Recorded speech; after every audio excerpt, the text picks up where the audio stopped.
Didik TV KPM. Kembali lagi dalam slot menengah atas Didik TV KPM. Hari ini kita belajar mata pelajaran Pendidikan Islam tingkatan 4 Kerajaan Abbasiyah.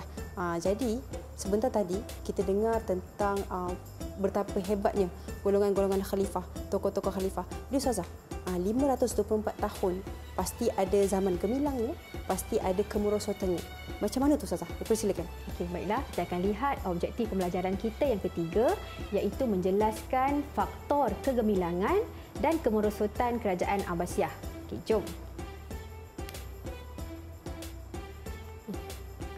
Baiklah, kita lihat antara faktor-faktor kegemilangan Kerajaan Abbasiyah seperti yang terpapar pada slide Ustazah, iaitu kita boleh lihat ya, pecahan faktor-faktor ini, faktor kegemilangan ini kepada 6 aspek, iaitu aspek agama, politik, ekonomi, APE. Kemudian kita ada dalam aspek sosial, ketenteraan dan juga pendidikan, SKP.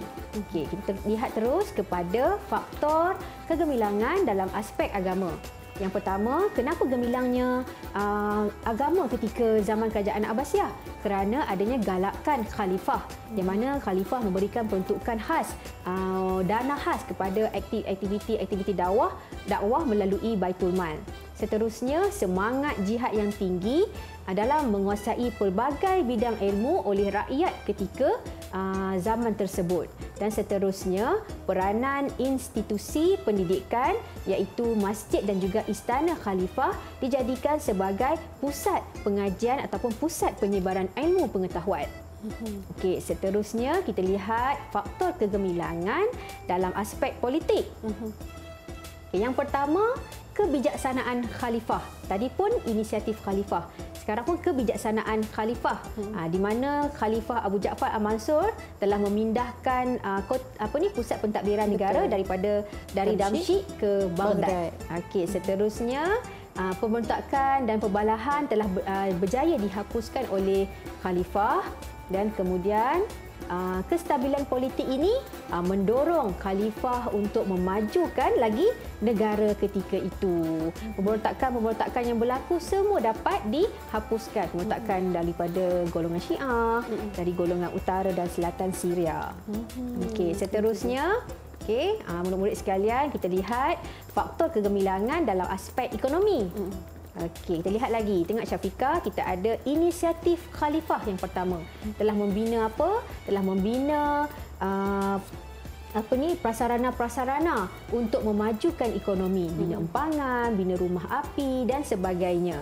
Okey, seterusnya, sektor pertanian, perindustrian dan perdagangan telah mendominasi pasaran antarabangsa. Okey, boleh anak murid sekalian. Dan seterusnya, kedudukan Baghdad yang strategik, di mana kedudukan Baghdad ini berada di tengah-tengah laluan pedagang dari timur dan barat. Sebab itulah Khalifah Abu Ja'far Al-Mansur memindahkan pusat pentadbiran ke Baghdad. Dan seterusnya, sumber dan pengurusan Baitul Mal yang cekap dan sistematik. Maksudnya khalifah-khalifah pentadbir ketika itu berjaya menguruskan sumber dan juga Baitul Mal, dana negara dengan cekap dan sistematik. Okey, seterusnya kita lihat faktor kegemilangan dalam aspek sosial. Ustazah nak mintalah anak murid Ustazah seorang untuk baca apakah faktor-faktor kegemilangan tersebut. Ya, siapa yang nak baca? Angkat tangan. Ada? Azrin. Okey, Azrin. Silakan Azrin.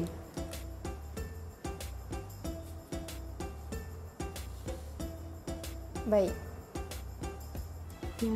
Faktor kegemilangan dari aspek sosial ialah layanan adil daripada khalifah menghapuskan penindasan dan perhambaan. Selain itu, kebebasan beragama mewujudkan suasana yang harmoni dalam kalangan masyarakat. Baiklah, seterusnya, peluang menjawat jawatan utama diberikan kepada orang berislam dalam pentadbiran. Itulah faktor kegemilangan dalam aspek sosial. Tahniah Azrin, di mana telah dapat lihat di situ masih lagi faktor utama adalah bermula dengan kebijaksanaan khalifah.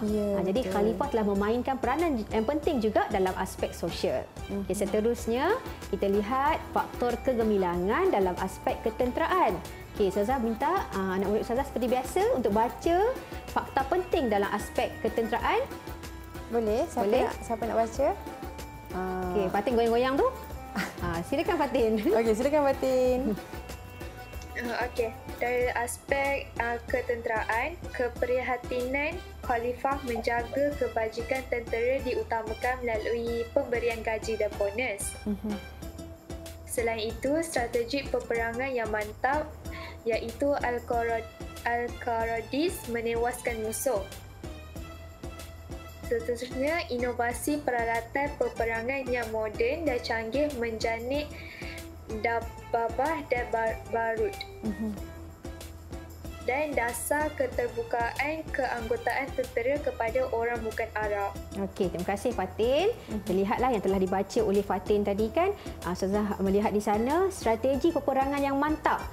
Di mana kerajaan Abbasiyah ini membahagikan ketenteraannya kepada 5 ketumbukan. Jadi itu strategi yang mereka gunakan untuk menawan dunia ketika itu. Kemudian dasar keterbukaan juga kepada memberi peluang kepada rakyat jelata untuk menjadi anggota tentera, dibuka juga kepada orang bukan Arab seperti orang Parsi ketika itu. Seterusnya, aspek yang terakhir adalah dalam aspek pendidikan. Kita lihat di sana antara fakta-fakta penting dalam aspek ini ialah galakan khalifah seperti Khalifah Al-Ma'mun yang memberikan beasiswa kepada pelajar-pelajar yang cemerlang. Seterusnya, perkembangan pelbagai bidang ilmu yang Syafiqah bagi tahu kita tadi telah melahirkan ramai sarjana dan ilmuwan yang hebat seperti Ibnu Sina, Jabir Al-Hayyan dan juga Al-Idrisi.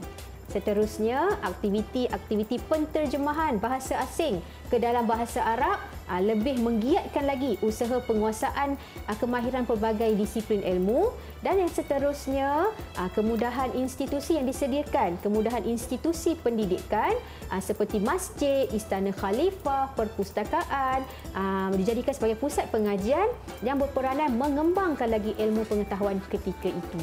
Baik. Saya yakin dekat sini kita semua, saya dan semua murid-murid nampak apakah antara faktor kegemilangan pada zaman kerajaan Abbasiyah. Kita boleh belajar tadi daripada Ustazah, APE, SKP, agama, politik, ekonomi dan sosial, ketenteraan dan pendidikan. Betul. Tahniah Syafiqah. Boleh hafal dah formula tu, Boleh Ustazah? hafal dah. Okey, jadi Ustazah mungkin nak kongsikan sedikit lagi. Okey, seterusnya Ustazah seperti mana pendengar Ustazah tadi berkaitan dengan faktor kegemilangan, jika kita dapat lihat di sana kalau murid-murid kita dapat menangkap fakta penting di sana. Ustazah mulakan tadi dengan fakta apa? Mengapakah setiap aspek-aspek tadi itu gemilang? Siapa yang boleh bantu Ustazah untuk connect the dot tu, cari titik temu dalam faktor kegemilangan kerajaan Abbasiyah? Siapa yang ada pendapat? Okey, baik. Siapa yang ada pendapat tentang faktor kegemilangan kerajaan Abbasiyah? Apakah faktor yang terbesar yang menggemilangkan lagi kerajaan Abbasiyah? Okey. Boleh, ada yang nak angkat tangan? Ada yang boleh jawab? Azrin cuba ke? Okey, Azrin. Silakan Azrin. Silakan Azrin. Apa yang boleh saya simpulkan bahawa peranan khalifah ni amat penting dalam setiap aspek seperti agama, politik, ekonomi, sosial, ketenteraan dan pendidikan. Sebagai contoh, Khalifah Al-Ma'mun, beliau membina balai cerap untuk penduduk semua, untuk kegunaan penduduk. Okey, terima kasih Azrin. Beliau telah membina balai cerap kan untuk aktiviti-aktiviti ilmu pengetahuan. Itulah fungsi khalifah yang amat besar yang telah memainkan peranan besar dalam menggemilangkan lagi kerajaan Abbasiyah. Okey, sudah ada faktor kegemilangan, sudah pastinya ada faktor kemerosotan. Okey, kita lihatlah faktor kemerosotan kerajaan Abbasiyah yang terdiri dalam aspek politik, ekonomi, ketenteraan dan juga sosial. Kita pergi secara ringkas. Kita lihat yang pertama dalam aspek politik. Okey, kita lihat sana campur tangan pegawai berbangsa Parsi dan Turki dalam tampuk pemerintahan kerajaan Abbasiyah telah sedikit sebanyak menggugat kerajaan Abbasiyah ketika itu. Seterusnya, perebutan kuasa antara Khalifah Al-Muqtaz dan juga Khalifah Al-Muntasir pada ketika itu telah menggoyangkan lagi kerajaan Abbasiyah. Seterusnya, perpecahan beberapa wilayah sehingga memberi peluang kepada pembentukan kerajaan-kerajaan kecil. Seterusnya, dalam aspek sosial, kita dapat lihat kebajikan rakyat telah terabai akibat daripada kelemahan pentadbiran khalifah. Seterusnya, pemberontakan dalam kalangan puak Syiah dan Khawarij telah menggoncanglah kehebatan kerajaan Abbasiyah ketika itu. Okey, seterusnya, dalam aspek ekonomi, rusuhan dan pemberontakan telah berlaku menyebabkan pedagang takutlah nak datang ke kota Baghdad. Tiada lagi aktiviti-aktiviti ekonomi. Okey, seterusnya, sektor pertanian semakin merosot akibat sistem pengairan tak dapat dibaiki lagi kerana apa? Kerana kekurangan dana. Tak dapat lagi kita nak apa? Nak menghidupkan lagi aktiviti ekonomi. Dan yang terakhir, dalam aspek ketenteraan, kita dapat lihat di sana pertahanan ketenteraan dan lemah. Jadi memudahkan lagi serangan pihak musuh. Okey, seterusnya serangan yang telah menjatuhkan kerajaan Abbasiyah daripada tentera Mongol iaitu Hulagu Khan telah meruntuhkan kekuatan kerajaan Abbasiyah. Baik. Itulah antara faktor kemerosotan yang Ustazah berkenaan dengan kerajaan Abbasiyah. Jadi Ustazah, mungkin apakah faktor yang paling orang kata paling memberi cabaran lah kepada kerajaan Abbasiyah Ustazah? Okey, kalau kita dapat lihat di sana kan semua faktor tersebutlah daripada kelemahan pentadbiran kan, kekuatan tentera pun dah lemah, ekonomi pun dah tak berfungsi lagi, menyebabkanlah kejatuhan kerajaan Abbasiyah yang telah dibina selama 524 tahun. Tapi kalau Syafiqah nak tahu dengan lebih lanjut faktor apa yang lebih mencabar, kita lihat pada latihan yang telah disediakan kepada murid-murid kita, iaitu teka silang kata. Teka silang kata ni. Okey, jom kita lihat. Adik-adik dah bersedia dah? Murid-murid dah bersedia dah? Dah sedia tu? Dah sedia dah. Saya yakin semua dah bersedia. Okey, jadi Ustazah, silakan. Okey, jom kita pergi pada kalau lihat pada huruf-huruf di sana. Okey, apa yang dapat diberi pandangan oleh anak murid kita, dapat jumpa tak ke berapa tu? Ada berapa tu? 7. 7 Al-Ma'mun, perkataan Al-Ma'mun, Baghdad, Al-Munazarah, Baitul Hikmah, Khalifah kelima, Abu Abbas dan juga Abu Ja'far. Dapat cari tak dekat dalam cari kata tu? Ya. Siapa yang dapat dulu? Siapa yang boleh angkat tangan? Siapa nak jawab dulu? Okey, Azrin ke? Okey, Fatin. Silakan Fatin. Dia baris ketiga melintang. Baris ketiga melintang. Baris ketiga melintang. Apa perkataannya? Al-Ma'mun. Baik. Okey, Al-Ma'mun. Okey, Khalifah Al-Ma'mun ni khalifah yang keberapa Fatin? Boleh terangkan sikit? Dia khalifah yang ketujuh. Okey, betul. Khalifah yang ketujuh, betul. Satu antara sumbangan dia membina balai cerak sebagai pusat penyelidikan ilmu. Betul. Khalifah Al-Ma'mun telah membina balai cerak sebagai pusat penyelidikan ilmu pengetahuan. Seterusnya, kota Baghdad. Nampak tak perkataan Baghdad tersebut? Okey. Siapa yang boleh jawab? Siapa yang boleh jawab? Saya nampak dah Baghdad kat mana? Okey, Azrin. Okey, Syafiqah nak jumpa tu. Azrin kat mana?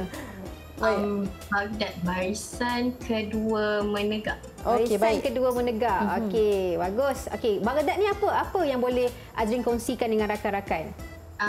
Merupakan pusat pemerintahan. Pusat pentadbiran.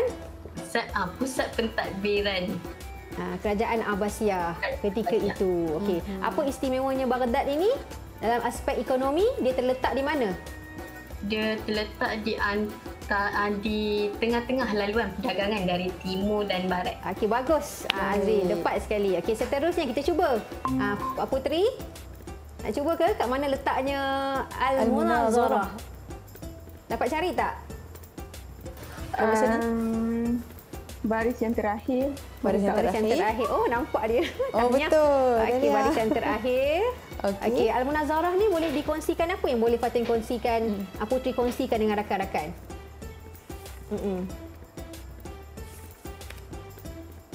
Boleh. Al-Munazarah, majlis apa tadi? Majlis Al-Munazarah sebagai pusat penyelidikan ilmu agama. Jadi dia telah memberikan impak yang besarlah kepada faktor kegemilangan dalam aspek agama. Oh, maknanya Al-Munazarah tu kiranya macam diskusi lah antara tokoh-tokoh ulama. Ada yang kita begitulah. Kan? Okey, seterusnya kita dapat lihat di sana Baitul Hikmah merupakan apa tadi Syafiqah? Baitul Hikmah tadi? Dia perpustakaan yang terbesar, gedung ilmu. Hebat Syafiqah, betul. Okey, seterusnya Khalifah yang kelima. Okey, siapa khalifah kita yang kelima tadi? kita ada formula tadi kan, khalifah pertama, kedua, kelima dan juga ketujuh. Khalifah kelima tadi siapa? Adlin nak cuba, Adlin? Saya boleh cuba, Adlin. Adin dia ada masalah internet. Ya, ada masalah internet. Fatin nak cuba, Fatin. Khalifah kita yang kelima. Siapa tadi? Khalifah Harun Al-Rashid. Bagus. Baris ke berapa? Barisan kelima. Baris kelima. Okey, menegak. Kelima, betul. Okey, Khalifah Harun Al-Rashid ni banyak sumbangan kepada faktor kegemilangan kerajaan Abbasiyah. Seterusnya Abu Abbas adalah pengasas kerajaan Abbasiyah. Lihat di sana. Okey, di situ baris kedua akhir dan juga Khalifah Abu Ja'far. Kita ada dua Abu Ja'far sebenarnya, Syafiqah. Abu Ja'far Al-Mansur dan juga Abu Ja'far Al-Ma'mun. Okey, di semua perkataan-perkataan sini dia adalah clue kepada faktor kegemilangan dan juga kejatuhan ataupun kemerosotan kerajaan Abbasiyah. Itu dia. Dan saya nak ucapkan tahniahlah kepada adik-adik kan. Dapat pula jawab ni. Lepas tu boleh pula terangkan jelaskan tentang apa yang mereka teka atau mereka jawab ni. Masya-Allah, hebat. Jadi saya yakin semua murid-murid dah tahu dah tentang tokoh-tokoh, faktor kegemilangan, faktor kemerosotan. Jadi selepas ini kita banyak lagi nak perbincangkan. Kita berehat seketika, kita kembali selepas ini.